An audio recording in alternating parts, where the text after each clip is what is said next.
já tem o áudio da situação? Já temos o áudio, vamos ouvir então o barraco, né? A primeira vez em que o Buda fica sabendo, né, que ele recebe informações ali sobre o término do relacionamento. Vamos ouvir no ar. A produção. Sim. Que você já sabe o que aconteceu no seu casamento, que você e a sua mulher estão separados. Sim. Então a gente queria aqui, Buda, com todo respeito, sem nenhum juízo de valor, nem julgamento, abrir um espaço para que você, se sentir à vontade, obviamente, quiser falar alguma coisa, quiser comentar sobre esse assunto, fique à vontade, a gente quer te ouvir. Sim, assim, na casa as coisas são muito diferentes do que parecem, né? A gente dá muito valor para algumas coisas, a gente, às vezes, começa a achar chato algumas coisas que a gente achava legal, começa a achar legal coisas que a gente achava chato. A casa, ela mexe muito com os nossos sentimentos, com nossas emoções. A gente sente muita falta de coisas que são muito importantes pra gente no nosso dia a dia. E eu acho que, assim, em relação a isso, a gente vai... Imagina que a gente possa ter a oportunidade de conversar, trocar uma ideia e aí resolver, assim. Eu acho que, enfim, faz parte, eu não sei como é que as coisas estão, respeito muito o que ela sentiu, porque só ela viu, então eu espero que a gente tenha a oportunidade de conversar, trocar ideia, para poder seguir da melhor forma possível, tanto para mim quanto para ela. Tá aí, então, a informação que a gente recebe, né, essa foi a primeira vez que o Buda falou sobre isso. Ele foi comunicado sobre o término do relacionamento antes de entrar na conversa com o eliminado. Então, antes de ir falar com a Thaís Fessosa e o Ed Gama, ele foi conversar com a produção e ali a produção informou, olha, você vai ter que cumprir esse programa, né, contrato e tudo mais, mas a gente precisa te dizer que o seu relacionamento acabou, enfim, ele não sabe exatamente o que aconteceu, ele não sabe ainda das publicações nas redes sociais, muito provavelmente ele vai acompanhar isso depois desse bate-papo com o eliminado, mas a informação que a gente acabou de mostrar aqui, o áudio que a gente acabou de mostrar, ele é bem claro, né? Então o Buda ficou sabendo então do término do relacionamento. Eu ainda acho que deveriam ter contado isso ao vivo pra ele. Eu acho que é o mínimo que deveriam ter feito. Ah, mas é aquilo também, né? Esse tipo de coisa envelhece muito mal. A Globo agora pensa lá na frente. Daqui a um ano, o Buda poderia estar sendo visto como uma vítima de uma exposição desnecessária por parte da emissora, né? Assim como eu vi o Thiago Leifert falando que ele não massacrou a Carol Conká porque ele sabia que no futuro as coisas iriam mudar, né? As coisas iriam ter uma virada de chave onde ele ia ser visto como o cara que tripudiou da Carol Conká. A mesma coisa se aplica pro Buda agora. Se falassem no ar, se o Tadeu falasse pra ele, pra ver a reação dele, ou você tá solteiro, ou então chegasse agora no bate-papo e fizesse dessa forma e não fizessem de uma forma mais reservada, aí realmente eu acho que iria esculhambar de vez com qualquer tipo de visão que a gente pudesse ter, assim, de, olha, humanizaram a situação, tornaram o cara um ser humano, falaram com ele teve um momento ali, porque querendo ou não, é algo que aconteceu fora do jogo e isso, Sim. Ao meu ver, não faz parte do reality. Aconteceu algo no reality que motivou essa separação, mas assim, a separação em si não é um assunto do reality, é um assunto da vida pessoal do Buda. Sim, e ele assistiu algumas cenas ali bem próximas dele com a Pitel, e ele disse, abre aspas, espero que a gente tenha a oportunidade de conversar, mas falando isso sobre o término do relacionamento dele com a Camila Moura, né? Como a gente chegou a comentar exaustivamente ao longo dessas últimas semanas aqui. O Buda, então, já tá solteiro, né? Ficou sabendo do fim do relacionamento. E nessa participação mesmo do Rede BBB, a gente percebe que ele tá muito diferente. Se você pegar a imagem ali dele no palco conversando com o Tadeu, põe a imagem ali, ó, a imagem do preview, ó, do Buda. Essa imagem aí. Essa imagem é de agora, né? Ele tá nesse exato momento lá no Rede BBB. E a gente vê que ele tá muito pra baixo, ele tá decepcionado, ele tá muito chato, porque chateado, na verdade, porque por um lado ele foi o eliminado do dia, né? Mas por outro ele saiu solteiro, então a gente percebe que ele não queria estar ali, né? Acho que duas vezes, uma por conta da eliminação do programa e outra por conta do término do relacionamento. Acho que até a Camila seria a primeira pessoa que ele falaria saindo da casa, né? Agora vamos ver como que vai ser isso, porque ele vai ser questionado pela Ana Maria Braga amanhã.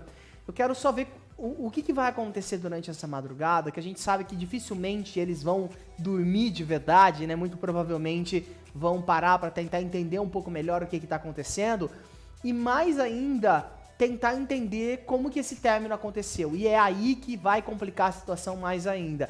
E é aí que ele vai precisar de um apoio da Globo também, né? Porque vai começar a consumir as informações, as notícias, ver o cancelamento que a ex dele propôs nas redes sociais, e aí a situação vai complicar. Eu acho que vai complicar pro Buda.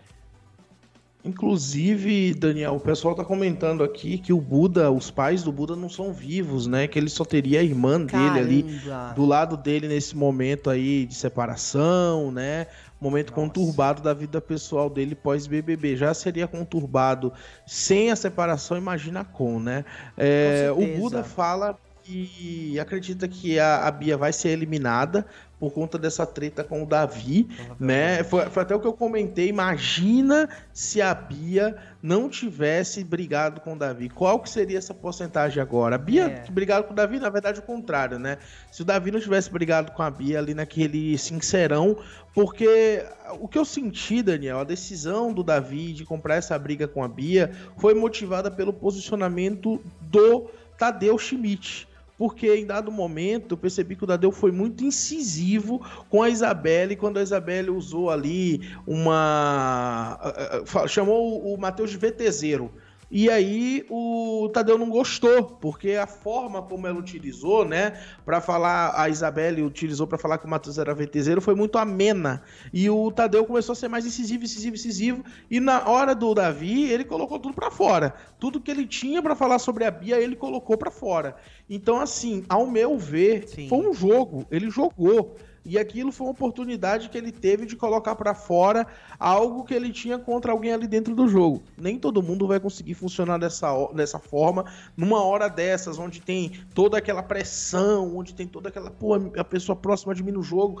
Ele não. Ele chutou para cima e conseguiu jogar o jogo da forma que o programa queria que ele jogasse. Isso poderia pegar mal para ele? Poderia, mas acabou pegando bem. Não é à toa que a Beatriz, que assim como ele, eu via como uma favorita do jogo, uma das favoritas do jogo ali, tá para ser eliminada na casa dos 80%, né? Então a força do Davi é muito grande. A Isabelle, por mais que esteja aparecendo aqui em algumas enquetes atrás do Davi, ao meu ver, não tem chance alguma de bater o Davi nesse paredão. Também tô achando que não, hein? E essa porcentagem que a gente trouxe, né? Olha, a Bia com 79, Isabelle com 15, Davi com 6. Essa porcentagem mostra que não existe chance alguma da Isabelle não ser finalista. A Isabelle será finalista. A gente vê que a torcida do Davi abraçou a Isabelle mesmo. Tudo que eu falei aqui da possibilidade do Davi, do pessoal que torce pro Davi querer eliminar a Isabelle porque ela seria um risco, né, de eliminação na final, de fazer o Davi perder o prêmio, nada disso aconteceu. Quem torce pro Davi, torce pra Isabelle também. É isso que a gente vê com essa porcentagem dela aqui de 15% contra 79% da Bia. A Bia, ao meu ver, é a única pessoa que teria alguma força, assim como o Davi, e que mostra que não tem. Principalmente depois dessa briga. Foi o que eu disse. Não sei se antes dessa briga a Bia estaria com essa rejeição toda, não. Era a única que realmente poderia tirar o prêmio do Davi, né? Como a gente havia comentado aqui no programa anteriormente. Então, eu acho que, assim, me assemelha muito ao que foi realmente o BBB da Juliette, né? Se a gente equiparar aqui Davi e Juliette, claro, nas devidas proporções. Juliette também foi líder ali na penúltima semana, né? A Bia vai ser eliminada, assim como foi o Gil do Vigor numa semifinal. Então isso se assemelha muito, porque são personagens muito parecidos. Juliette foi muito atacada, Davi também foi muito atacado. O ponto do humor da casa era o Gil, e na devida proporção a Bia também era um ponto de humor, só que ela não soube aproveitar isso, né? Ela foi exagerando num nível onde era a parte do humor sem a parte do humor, né? Não, eu ainda acho algumas coisas engraçadas, meio besterol que às vezes a gente dela, né? ri do que a pessoa tá fazendo, de né? Às pena, vezes a gente ri da pessoa, né?